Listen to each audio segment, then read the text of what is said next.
Weekend na weekend, na-scam na naman kami ng customer ng Foodpanda. Diyos ko, marami talagang customer na scammer sa Foodpanda, which is sa Grab, di ko pa na-experience kahit sa ang store ko. Sa Foodpanda, isang store lang yung hindi kami na-scam. Pero hindi ko yun i-charge kung depende sa reason. Kung 40 minutes na ang nakalipas, ibig sabihin gusto lang makalibre na customer kasi walang pera at umorder siya online. So, with that, ayun na reklam. Ito yung pinaka-reason na kung bakit inaayawan na ni Foodpanda ang Pilipinas. Nalulugi si Foodpanda sa Pilipinas dahil napakarami talagang scammer sa Pilipinas. Ito yung reality. Sa Grab kasi, mabagsik sila. Asian kasi, mababagsik ang Asian eh.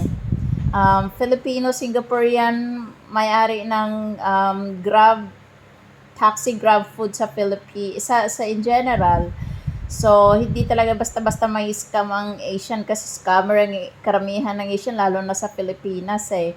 So, hindi talaga sila basta-basta maka-scam. Ito si Foodpanda, ayun, sabi ko na kakagising ko lang, nakikita ko talaga sa device ko. Ang laki pa man din ng order niya.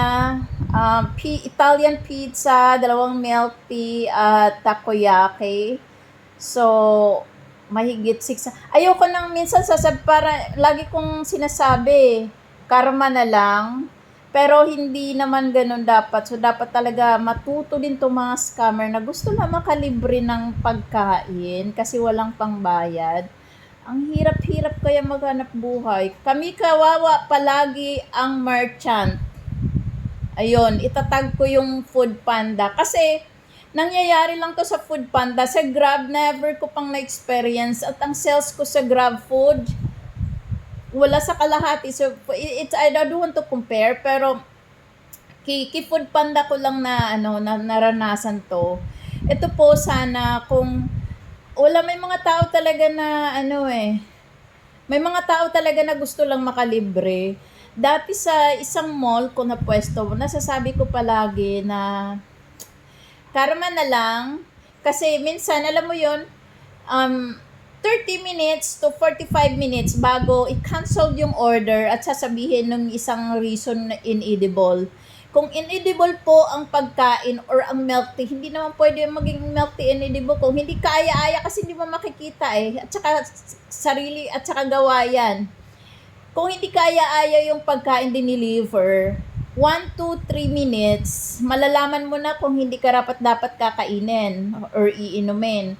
Hindi yung 30 to 47 minutes, natutunaw na yung pagkain at saka magre-reklamo sa platform na inedible yung pagkain na dineliver sa'yo. Hindi, parang malabo. So, ito talaga pinaka-main reason